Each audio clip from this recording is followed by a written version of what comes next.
everybody. Thank you for watching this roundtable presented by PayProp. My name is Graham Norwood and I edit Landlord Today, Letting Agent Today and Estate Agent Today for Angels Media. We've got a stellar list of contributors for this roundtable.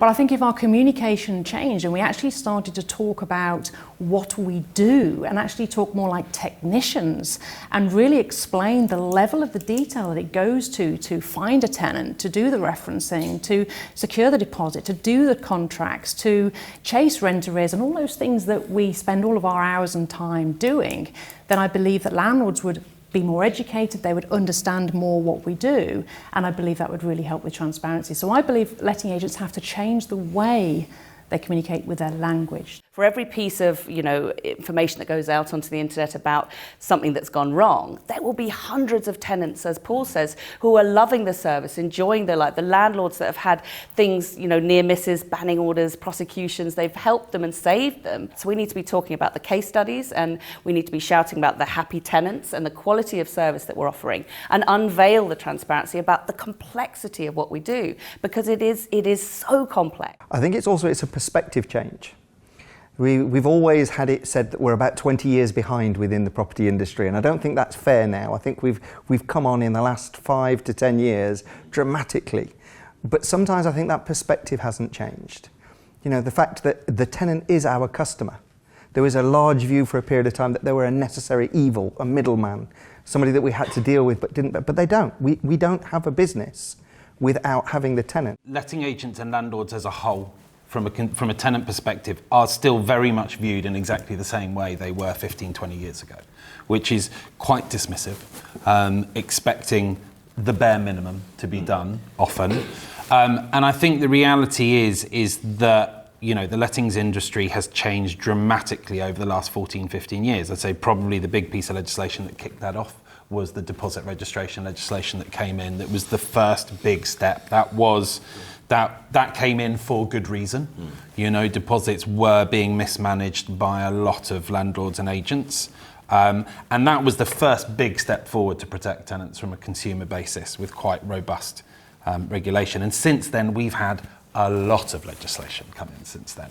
And I think the challenge is really, it sort of reiterates what we said on the last point, but it's how do you convey that and how do you convey the value to your tenant, but also to your landlord? Again, it comes back to that message of clarity and communication in a consumer sort of friendly dialogue. If you think about this, if there's a bad experience from a landlord or bad experience from a letting agent, it will get in the news, it will get in the Google, it will get everybody on Twitter, they'll be all over the place. But actually doing videos around happy tenants moving in, photographs of tenants getting their keys, going to properties, getting them part of the PR process and showing the positivity and the enjoyment, doing home move-in packs and interviewing tenants and stuff like that. That's had a real positive effect in some areas. At the end of the day, a tenant is driven by the property. They don't care. They're lumbered with the landlord and they're lumbered with the agent. That's the reality. We are missing a trick here, just as much as we just talked about educating our landlords and educating the community like that about all the things that we do. We're not educating the tenants. So I think you as you quite rightly said, that tenants that have been in a fully managed property over years or in their experience is vastly higher. They have a better service, they have better safety, they stay longer, they're in better maintained properties, they get higher rents, all of those kind of things. So why are we not educating the tenants just as much as we need to educate the landlords? When that tenant comes, do we spend enough explaining why? You might not have chosen me as an agent, but let me show you why I'm the agent for you. Sometimes what we don't do is articulate over the little nuances that we do, which actually solve major problems down the line because we see them coming. A small alteration here stops a ripple effect further down the line.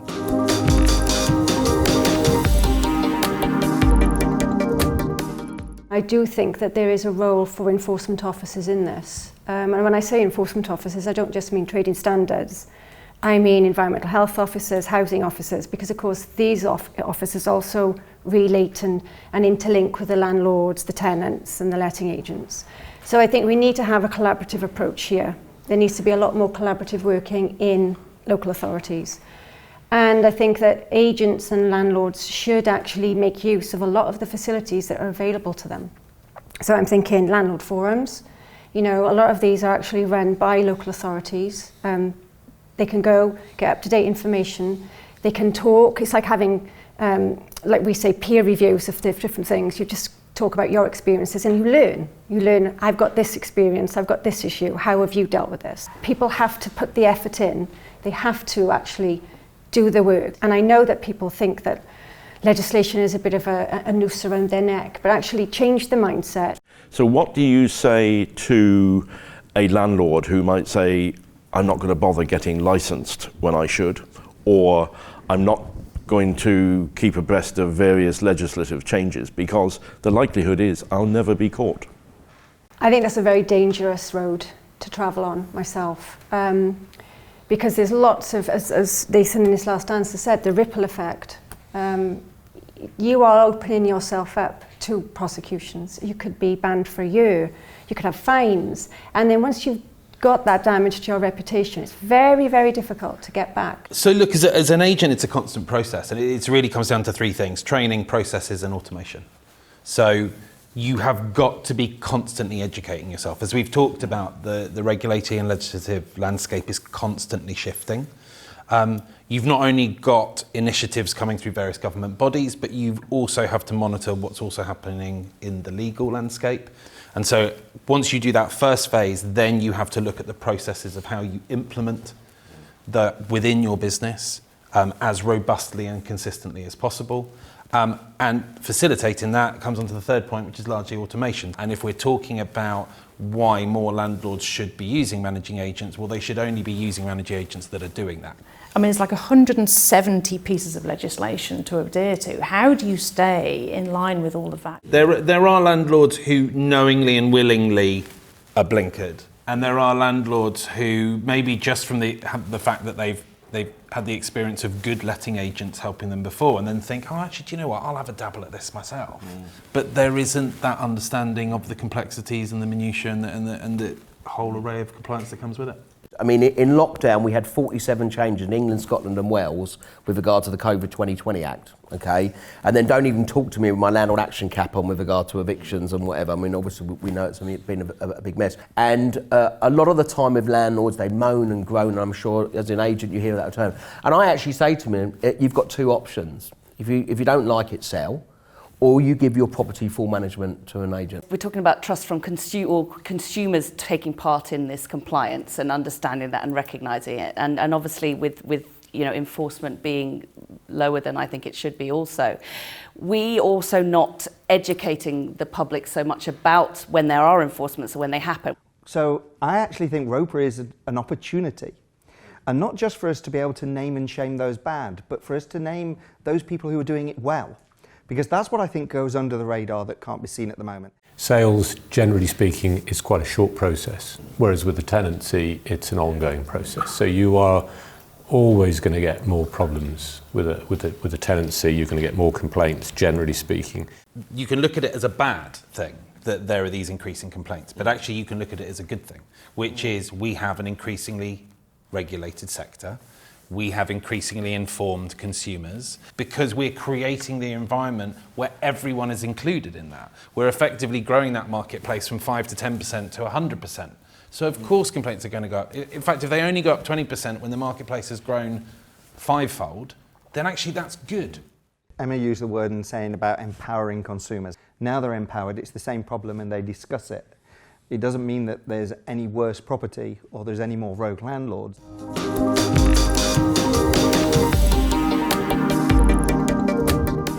The fascinating thing with technology is it not only brings a level of efficiency and automation for agents, and I think particularly lettings benefits from it because it's a very, very process-driven industry. There is that unspoken benefit about the consumer experience, the tenant experience, the innate trust that comes with being confronted with a digital product. It's not a person who's maybe wrangling things to their own benefit. I think technology will drive more landlords into the management sector. I haven't yet seen a tool for private landlords out there that comes close to the full spectrum that a professional letting and managing agent will do.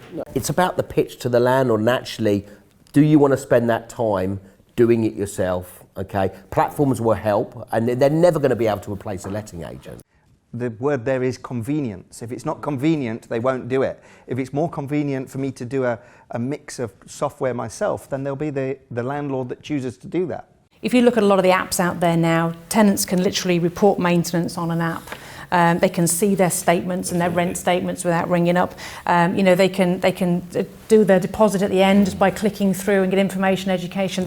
You can literally do so much now. It doesn't replace a letting agent because when someone's got a real complex issue, they've got rats in the cellar, or they're in a high-level HMO and the neighbour next door is playing their music at 4 a.m. in the morning. They want to speak to a human. They don't want to listen and go through an app. But we all know that there are agents out there that switch on tech and become too dependent on it.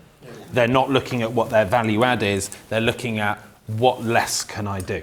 We've got to remember the lettings business is a people business. A landlord wants to see the expertise and the experience come out of a letting agent because that's where you build the trust. For years, this industry sort of was fearful of PropTech, I think. Many agents have found that really great balance of using technology because we've had to, virtual inspections and all of the things that we use online, but also remained that voice of calm, that voice of reason, talking people through situations, keeping people safe. And unfortunately, a lot of people built apps based on their own experience and expected every agent had that same experience, and we didn't. So in the year pre-pandemic, in that year alone, there was something like 147 new PropTechs delivered.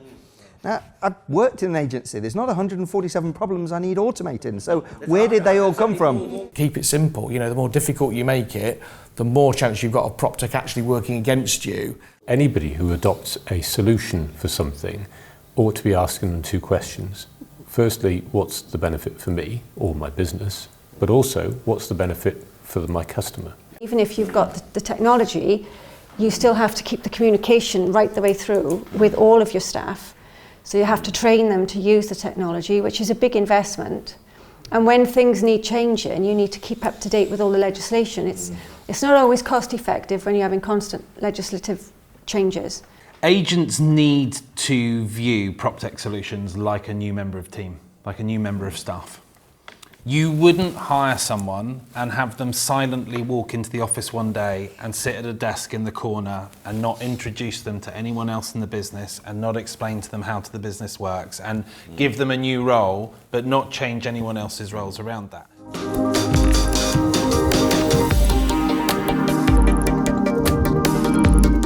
one thing we have all learnt to do is change.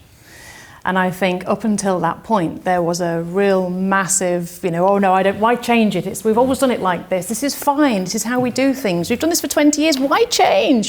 So yes, we're still writing our checks out every month. But what we've seen in the last 12 to 18 months is we've seen people embrace change. And I think we've actually got a bit of momentum going here. And one of the things I think we should actually start to look at, which is not anything we've mentioned here today, is that actually in the tenant market, there is a lot of different types of tenant markets. So for example, a lot of people don't deal with HMOs, houses of multiple occupation. A lot of people don't deal with housing benefit. Asylum seekers. We are housing people that probably can't read English and not understand you. So what do we need to do post-COVID? I think we need to start to really got this ball rolling of change.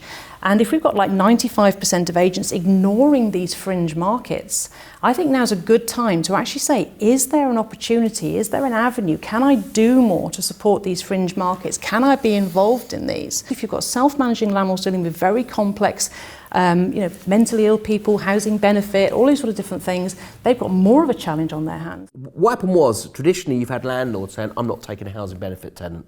But actually, what they don't really know is a housing benefit tenant statistically will stay in your property longer and look after it better. But people don't really know that. If you're a traditional letting agent and you're looking at stock and whatever, you've got to look outside the box. Okay, you've got to look at the HMO market. I mean, you've got to look at single units, single dwellings. Individuals can't afford single dwellings. They need house and multiple occupation. And I think agents have to look at that because it all comes down to being able to grow your business. Everyone was panicking about rent arrears and arrears rates. And oh my God, human element stepped up and they served and they looked after people and they advised and they talked to their tenants, probably some for the first time in a very long time. It's very tempting to go back. We're obviously in a booming market, it's very busy. And I think my advice would be is don't forget what we've learned, because we've put ourselves in a fantastic position. What was really good is I heard a lot of people, when a phrase started to be developed and came out on a few webinars, was health before wealth, was what they were wanting the property industry to show. And it definitely shone through. The way people will be leaving, and that is how I think we build consumer confidence, because if we do that, the money comes. Let's start thinking, how do we be more convenient? And not just how can I do new areas, but how can I do more for the tenants that I look after? And it doesn't have to be free. We're not all having to be altruistic and become a charity. But there are more things that we can do. As consumers, we are constantly looking for people to find ways to help us. And if we can do every student, every housing benefit, every asylum seeker, anything that deals with that, then we can also start looking at what can we do more? Can we assist the person who's got the right to rent issues and provide that advice and that signposting? How do we actually make sure that we're looking after people? You were dealing with Mr. and Mrs. Professional, you weren't dealing with special needs, you weren't dealing with people that had mental health or emotional issues or financial issues in the same way. So effectively you're asking a marketplace from a stock level itself that isn't necessarily adequate and correct to deal with the type of clientele that you're dealing with on a day-to-day basis. And a lot of estate agencies and letting agencies do not always have the right skilled, trained people that actually can operate successfully in that environment. But equally, you've got local authorities and social housing which are already struggling at capacity. So I actually think the problem's deeper. I think you can have as much knowledge as you want. We've had a lot of Dunkirk spirit. Everybody's pitched in for everything we've been through with coronavirus, but that is unsustainable. We're managing that process at the moment, but are we managing it adequately? And what do we actually need to do to deal with it? Not now, but we need to be looking 5 and 10 years down the line, because there needs to be a provision and a structure in place to do them. Is there a difference between landlords and letting agents? Are landlords less in competition with each other than agents? Will we see more collaboration by landlords because there isn't that natural competition, possibly? So I think they are two different markets about how they need to be treated and approached. On our own we can go fast, but together we can go far. And I think really a lot of this is just not seeing each other all the time as competition. We need to actually learn from each other and start having more joined up approaches rather than, because there's lots of different things going on which are really good, really valuable, but there's so much disjointment. Yeah. And we just need to just talk. If we all do it, we all raise the standards and we all lift each other up and everyone benefits. We have better businesses, our landlords and tenants get better experiences. What I find now is that there is a huge amount of idea sharing and knowledge sharing going on within the industry at all levels, from small single branch independents all the way up to the big corporates. The word landlord, unfortunately, the way landlord's perception now feels like a dirty word. And it shouldn't be, because landlords should be proud as a whole that they provide and care for their tenants. And we saw that, obviously, with regard to COVID. I think that came to the fore, especially in the first lockdown, especially where there was help and people were worrying about their jobs and so forth. And the problem we had, and we talked about enforcement before, is that the boroughs and the enforcements in various different councils and so forth have a lack of funding, have a lack of resource, and they are onto a hiding to nothing. Landlords have to up their game because, of course, they now have a big competitor with regard to build to rent. Now, a tenant's requirement is much higher than what it used to be, and I'm sure Christian will confirm that, in the sense that tenants will pay more money for better services. And I do talks and I say to landlords, do you know what build to rent is? And they haven't got a clue. They don't know, and if you go to Wembley, there's numerous blocks there, and a tenant will pay an extra £150 a month because there's dog walking, there's a yoga room, there's a wee workspace, and they do their laundry, there's on-site security, and that's really what tenants want. They want a better service. Transparency is about being out there, and at the moment we're not out there. And the one thing that's really going to revolutionise this, I believe, is obviously ROPA and the regulation of the industry coming in. I worked as an agent in Canada for 3 years for Sotheby's over there as a realtor, and over there you have to do quite hefty exams. It's almost equal to a small university degree. You all have to be regulated. Only agents that are regulated working under a licensed brand can operate. I mean, it is vast, but because of that, the perception is that you are a property professional.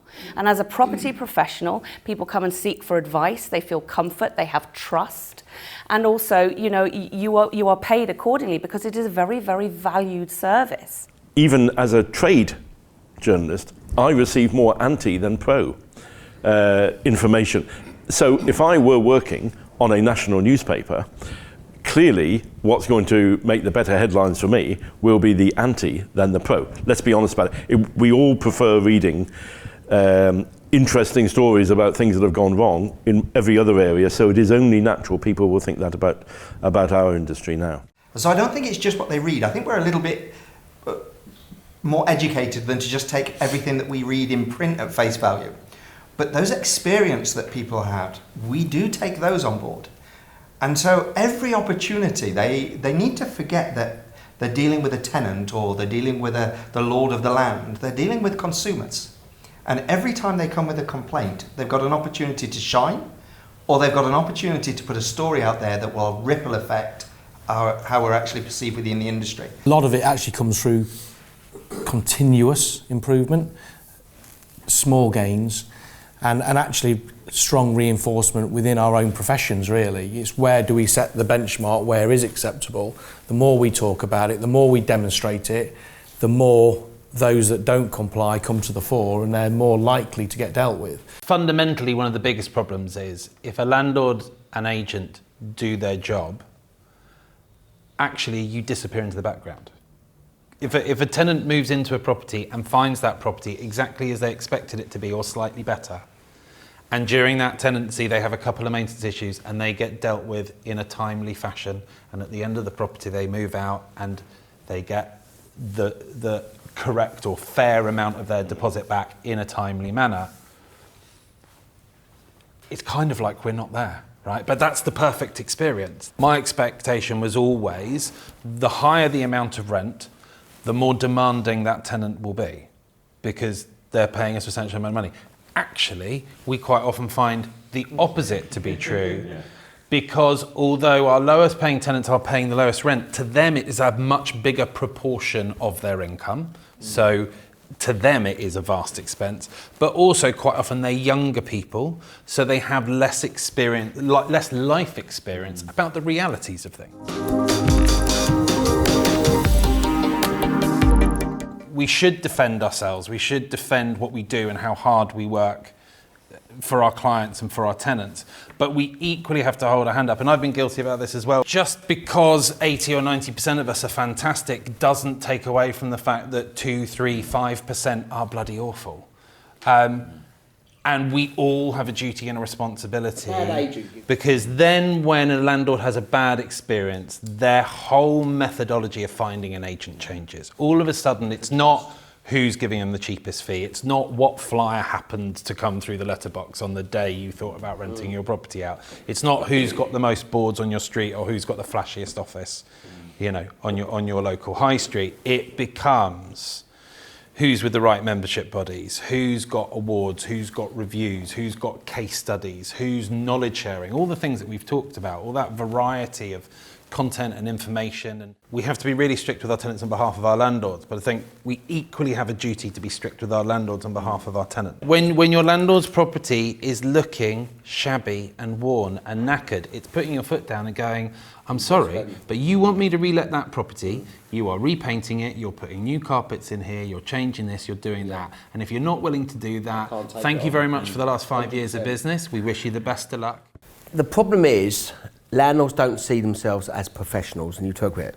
I'm a landlord, you know, whoever's landlord, they've got one or two property, it's a business, I'm a professional landlord. So the perception is they have to act and see themselves more professionally. They don't, that's the biggest problem. What will improve the industry and the name is when landlord redress comes in, because that forces them to be answerable to when there is complaint. So I think what will happen and help, you know, individual landlords, they're not going to go out and they're not going to send press release say, hey, I'm a brilliant landlord. That's not going to happen.